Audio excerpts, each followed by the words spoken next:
Welcome back students. Vishal Gupta आपका teacher. कैसे हो आप सब स्टूडेंट्स? इस वीडियो में मैं आपको क्लास 12 सब्जेक्ट अकाउंटेंसी का जो हमारा चैप्टर चल रहा है कैश फ्लो स्टेटमेंट का, उसका सोल्यूशन कराने जा रहा हूँ। क्वेश्चन नंबर 35 का from the book of T S Grewal. Guys ये रहा क्वेश्चन नंबर 35। इसकी स्टेटमेंट में लिखा हुआ है कि calculate the cash flow from investing as well as financing activities. ठीक है गाइस, तो ये मशीनरी है, ये 21 का बैलेंस है, ये 20 का, मतलब ये करंट ईयर है, ये प्रीवियस ईयर है, फिर एक्यूमुलेटेड डेप्रिसिएशन है। यहाँ से देखने से पता चल रहा है कि हमारे लिए ये दो अकाउंट पहले हमें बनाने पड़ेंगे, तभी हम बैलेंस कैलकुलेट कर पाएंगे। कैपिटल के बैलेंस गिवन है और बैंक लोन।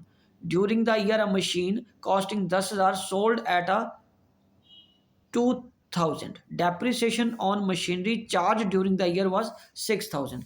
तो पहले हम वर्किंग नोट में जाके दोनों अकाउंट बना लेते हैं, तभी हमें वहाँ पे इन्वेस्टिंग एक्टिविटीज़ को कैलकुलेट करने में आसानी रहेगी।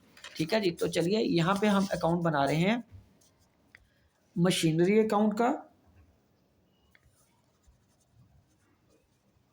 मशीनरी अकाउंट और ये एक्यूमुलेटेड डेप्रिसिएशन, एक्यूमुलेटेड डेप्रिसिएशन।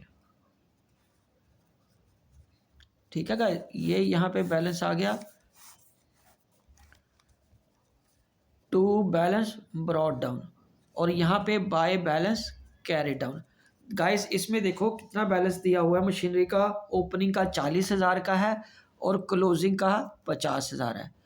अब हमें एक्यूमुलेटेड डेप्रिसिएशन का करना है। इधर आएगा बाय बैलेंस ब्रॉड डाउन 10,000 का, और इधर क्या है guys, to balance carry down बोलो कितना बचे, 12,000 का। ठीक है, और डेप्रिसिएशन ड्यूरिंग द ईयर कह रहा है वो 6,000।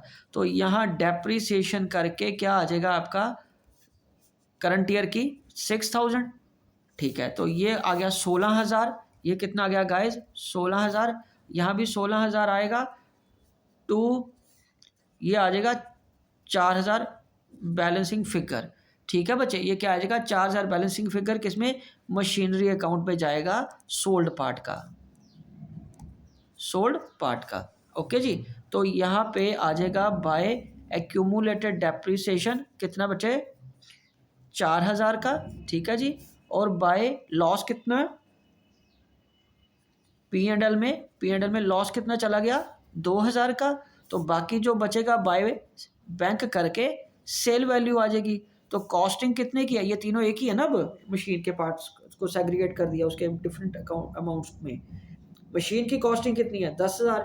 मशीन की कॉस्टिंग अब यहाँ देखो, मशीन की कॉस्टिंग कितनी है, 10,000। 10,000 में 4,000 का क्या चला गया गाइस, आपका एक्यूमुलेटेड डेप्रिसिएशन कितना बच गया, 6,000। 6,000 की मशीन 2,000 लॉस पे बिकी, तो कितना पैसा आया, ये 4,000 फिर आपका सेल वैल्यू आ गया। ठीक है, ये कॉस्ट है, ये एक्यूमुलेटेड डेप्रिसिएशन है। ठीक है, ये बुक वैल्यू है। ये क्या आ गया बेटे, बुक वैल्यू। उसमें से हमने क्या किया, लॉस माइनस कर दिया, तो इसका मतलब 4,000 की सेल वैल्यू आई। तो यहाँ पे लिखेंगे 4,000। ये देखिए, ये आपका 10,000 पूरा हो गया। अब इसकी बैलेंसिंग फिगर हम कैलकुलेट कर लेंगे, 60। ठीक है जी, 60 आ गया। 60 में से 40 चला गया, टू बैंक करके यहाँ पे आ जाएगा बैलेंसिंग फिगर परचेज का ऑफ एसेट। तो ये 20,000 आ गया बच्चे। ठीक है जी, कितना आ गया, 20,000। ओके, यहाँ पे कर लो 60,000। तो अब ये अकाउंट दोनों हमारे कंप्लीट हो गए। ठीक है जी, तो चलिए अब हम मेन फॉर्मेट में आते हैं, इन फिगर्स को पुट इन करते हैं, और हमारा कैश फ्लो पहले इन्वेस्टिंग का कंप्लीट करेंगे। यहाँ लिखेंगे क्वेश्चन नंबर 35, तो चलो लिखा ही हुआ है कैश फ्लो स्टेटमेंट। ठीक है जी, अब यहाँ पे आएगा कैश फ्लो फ्रॉम इन्वेस्टिंग। पहले नंबर 1 में इन्वेस्टिंग आएगा, इन्वेस्टिंग एक्टिविटीज़। ठीक है गाइस, उसमें क्या आ जाएगा गाइस, इसमें हमारे पास क्या आएगा, सबसे पहले हमें क्या लिखना है यहाँ पे, cash flow from investing.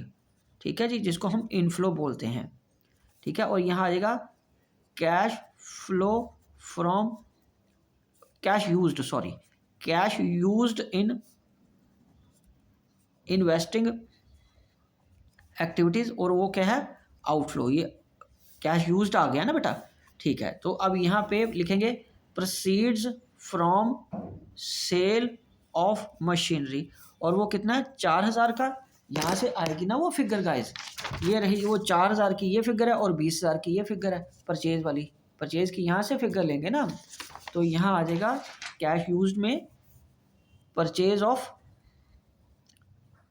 Machinery 20,000, तो ये नेगेटिव का बैलेंस है, तो ये 16,000 क्या आ जाएगा cash used in investing activities. नीचे आंसर देखिए बेटे, यही है, ठीक है। अब हम दूसरा क्या कैलकुलेट करेंगे, cash flow from financing activities, ठीक है जी।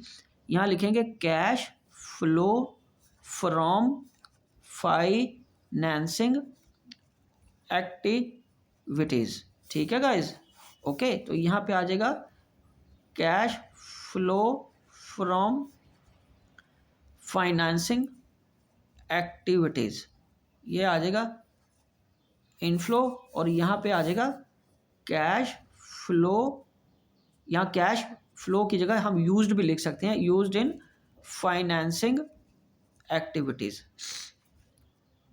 अगर कैश फ्लो लिखा भी जाए तो आउटफ्लो कर लो उसको, एक्टिविटीज, ठीक है जी, काटने की जरूरत नहीं, मैंने तो ऊपर काट लिया, आप यूज भी लिख सकते हो, कैश आउटफ्लो भी लिख सकते हो, आउटफ्लो, ठीक है जी। तो यहाँ पे देखो सबसे पहले कैपिटल की फिगर है, बढ़ रही है, तो यहाँ पे आ जाएगा इंक्रीज इन कैपिटल, ऐड आ जाएगा, इंक्रीज ऑफ कैपिटल कितना 5,000 का ये ऐड हो गया, और लोन वो दिखा रहा पिछले साल का 10,000 का, इस साल का पे ही नहीं हुआ, तो ये आ जाएगा लोन रीपेड, लोन रीपेड कितने का 10,000 का, तो ये क्या आ जाएगा 5,000 का नेगेटिव बैलेंस आ जाएगा, कैश यूज्ड इन